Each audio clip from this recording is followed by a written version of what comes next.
돌출입의 원인은 치아가 튀어나온 경우와 상악골격, 잇몸이 튀어나온 경우로 나눌 수 있으며 각각의 경우에 따라서 치료 방법도 달라집니다. 안녕하세요. 교정이 알고 싶다 교알TV 교정과 전문의 형재영입니다. 교정 상담을 진행하다 보면 가지런한 치열, 다음으로 가장 많이 개선을 원하는 부분은 아마도 돌출 해소라고 생각합니다. 가지런한 치열은 사실 교정을 하면 당연히 개선되는 부분이기 때문에 이에 대해 추가 언급은 필요 없다고 생각되지만, 돌출 해소는 어떤 교정을 선택했느냐에 따라서 달라질 수 있는 부분이기 때문에 환자분들께서도 미리 알고 계시면 좋을 것 같아서 이번 내용을 준비해 봤습니다. 교정을 하면 누구나 전부 치아도 가지런해지고 입도 들어가는 거라고 생각하시는 경우가 많은데, 실상은 어떤 진단으로 진행했냐에 따라서 결과물이 완전히 달라지기 때문에 이번 기회에 자세히 알려드리겠습니다.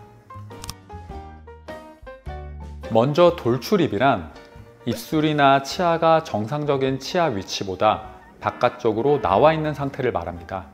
이는 주로 치아나 잇몸이 튀어나왔을 때 느끼게 되며 외모에 영향을 줄 뿐만 아니라 발음이나 씹는 기능에도 문제를 일으킬 수 있습니다. 돌출에는 크게 두 가지로 나눌 수 있는데, 위에 치아가 전방으로 뻗어져서 튀어나온 경우가 있고, 상악골 골격 자체가 위에 잇몸이 전체적으로 튀어나온 경우로 나눌 수 있습니다. 외관상 비슷해 보일 수도 있지만 그 원인과 치료 방법에는 큰 차이가 있습니다. 치아가 튀어나온 경우의 원인은 주로 치아 배열의 문제로 발생하게 됩니다. 치아가 공간이 부족해서 정상적인 위치보다 앞쪽으로 밀리게 되어 전방으로 뻗어져서 나오므로 돌출된 입모양을 보이게 됩니다.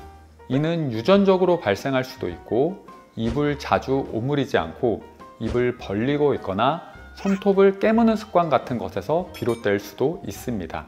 특징은 치아가 튀어나온 것처럼 입술이 더 돌출되어 보이기도 하고 얼굴의 비율이 불균형해 보일 수도 있습니다. 또한 이로 인해서 치아가 마모되거나 외상에 의해 깨질 위험성이 크고 발음에 문제가 생길 수도 있습니다.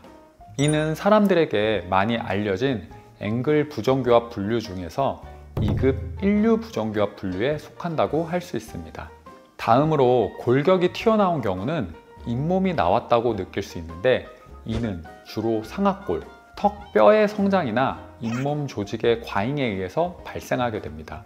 이는 흔히 상악 돌출 또는 턱의 비정상적인 성장에 의해서 일어날 수 있는데, 물론 반대로 하악골, 아래턱이 성장이 안 된 경우에도 상대적으로 상악 골격이 나와 보일 수도 있습니다.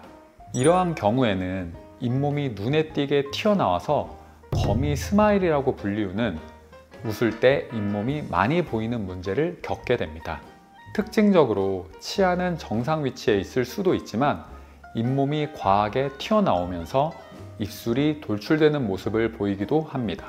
이로 인해서 발음이나 씹는 기능에 불편함이 있을 수도 있고, 아래 앞니 치아의 마모가 심해질 수도 있으며 턱 관절에도 부정적인 영향을 주게 되며 잇몸의 상태에 따라서 치주 질환도 발생할 수 있습니다. 이는 2급 2류 부정교합에 해당되는 문제라 볼 수 있습니다. 돌출의 정도와 치아의 각도에 따라서 교정 진단이 달라질 수도 있고, 또한 의사가 선호하는 방식에 따라서도 교정이 아주 많이 달라지게 됩니다.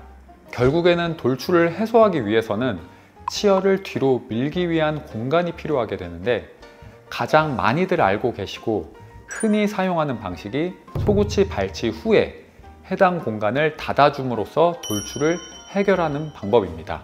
두 번째로는 전체적으로 사랑니 공간으로 치아를 뒤로 밀어서 돌출을 해소하는 방법입니다. 또한 세 번째로는 나이가 어린 성장기 아이들은 아래턱을 앞으로 빼줌으로써 아래턱과 비교해서 위의 턱이 나와 보이는 돌출 문제를 해결하는 경우도 있습니다. 마지막으로 성인의 경우에는 수술적 방법을 이용하는 경우도 있는데, 한 번쯤은 들어보셨을 양악수술이나 이와 비슷한 골 절단술을 통해서 해결하는 경우도 있습니다. 이렇게 방법은 크게 4가지로 나누어지지만 환자분이 교정으로 개선되려는 목표치에 따라서 교정 방법이 달라진다고 생각됩니다.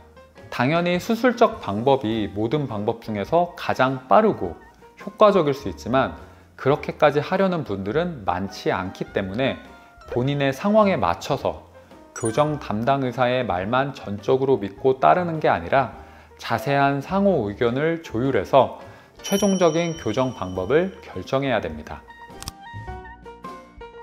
물론 돌출입 분류에 따라서 추천되는 방법이 다른데 우선 위에 치아만 튀어나온 경우가 교정으로 가장 효과를 보기 쉬운 상황입니다. 앞니의 각도를 뒤로 세워주는 것만으로도 돌출이 많이 해소되기에 만족도가 더 크게 됩니다.